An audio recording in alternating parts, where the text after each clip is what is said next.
दोस्तों, सबसे पहले हम जर्मनी की रिवर को देखेंगे। तो दोस्तों, जर्मनी की जो कैपिटल है ये बर्लिन है। जर्मनी में 3 प्रमुख नदियां हैं जो उत्तर की ओर प्रवाहित होती है।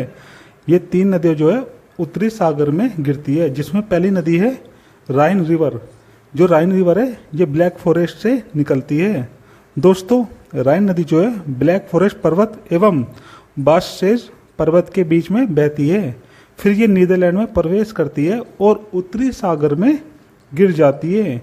जहाँ पर ये नदी नीदरलैंड में उत्तरी सागर में प्रवेश करती है, वहीं पर रोटरडम बंदरगाह है जो यूरोप का सबसे बड़ा एवं सबसे बिजी पोर्ट है।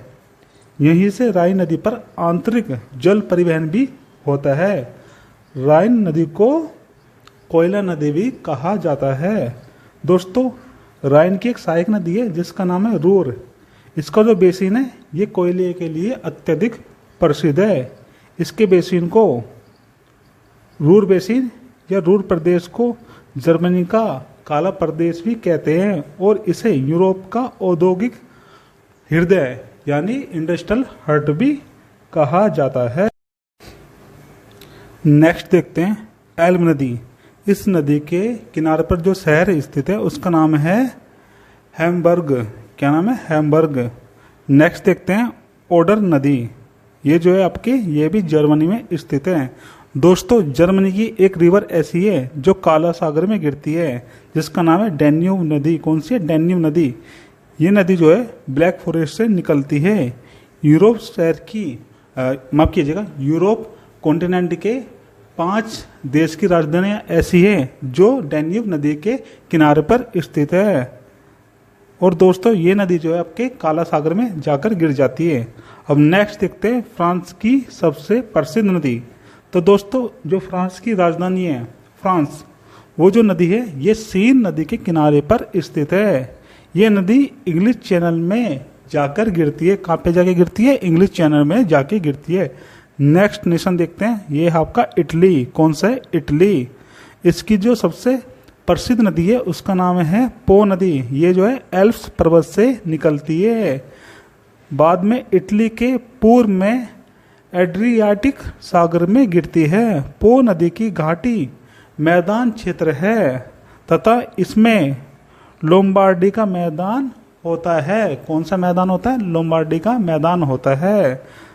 लोम्बार्डी का मैदान पूरे यूरोप में सबसे अधिक चावल उत्पादन करने के लिए जाना जाता है।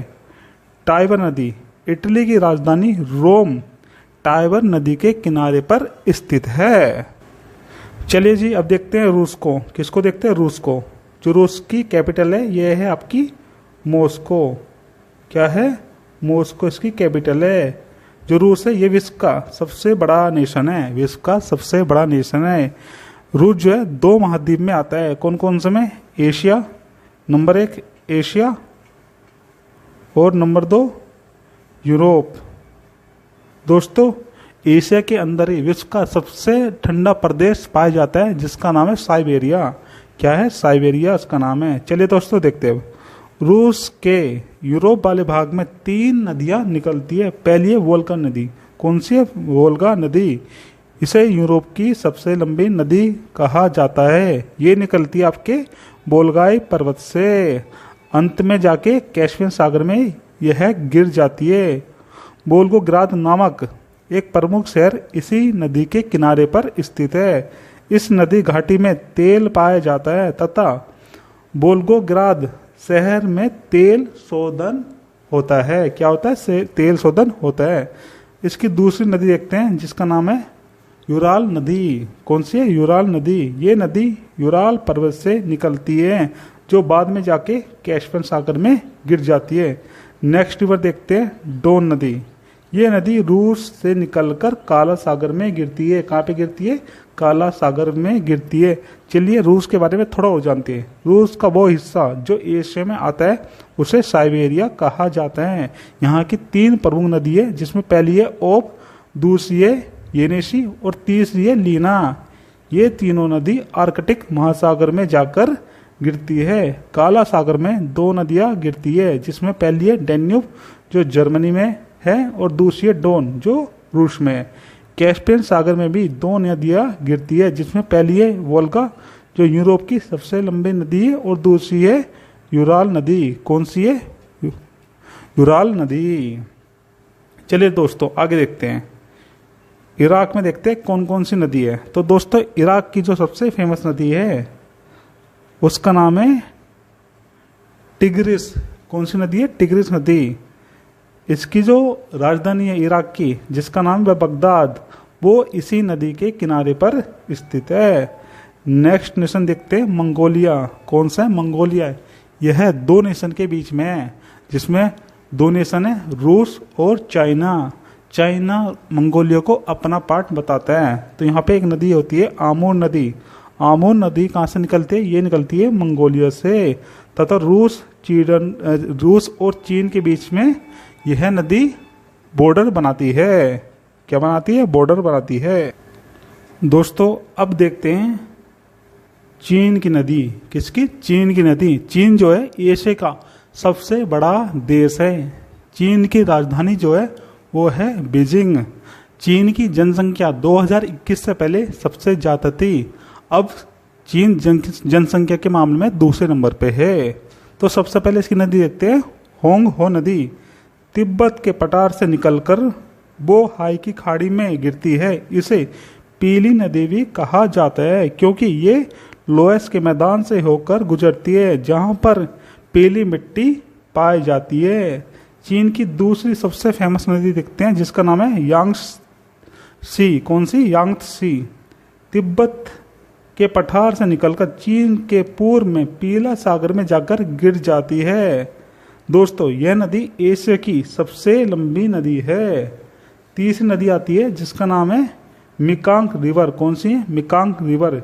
यह भी तिब्बत के पठार से निकलती है और बाद में दक्षिण पूर्व एशिया के 5 देश, जिसमें पहला देश है आपका म्यांमार, दूसरा आपका थाईलैंड, तीसरा आपका लाओस, चौथा नेशन आपका कंबोडिया और पांचवा आपका वियतनाम से होकर बहती है। इस नदी को दक्षिण पूर्वी एशिया की गंगा भी कहा जाता है और अंत में ये चीन सागर में गिर जाती है। कहाँ पे गिर जाती है? चीन सागर में गिर जाती है। इसके बाद देखते हैं नेक्स्ट रिवर, जिसका नाम है सालमिन नदी। कौन सी? सालमिन नदी। यह भी तिब्बत के पठार से निकलती है और बाद में म्यांमार में आती है, और जब ये गिरती है अंत में, तो ये गिरती है आपकी मर्तवान की खाड़ी में गिरती है। कहाँ पे? मर्तवान की खाड़ी में गिर जाती है। दोस्तों अब देखते हैं अपने पड़ोसी देश म्यांमार की नदी, जिसका पुराना नाम था बर्मा। क्या नाम था पुराना? बर्मा। और यहाँ पे एक जगह थी रंगूर। कौन सी थी? रंगूर। यहाँ पे थी एक जगह रंगूर। चलिए दोस्तों म्यांमार की सबसे फेमस नदी देखते हैं, जिसका नाम है इरावदी नदी। कौन सी? इरावदी। म्यांमार में हिमालय पर्वत को अरकानयोमा पर्वत भी कहा जाता है। यहीं से इरावदी नदी निकलती है, जो बाद में मर्तवान की खाड़ी में गिर जाती है। इसे म्यांमार की जीवन रेखा नदी भी कहा जाता है। इसे ही म्यांमार की गंगा भी कहते हैं। चलिए दोस्तों इसी के साथ हमने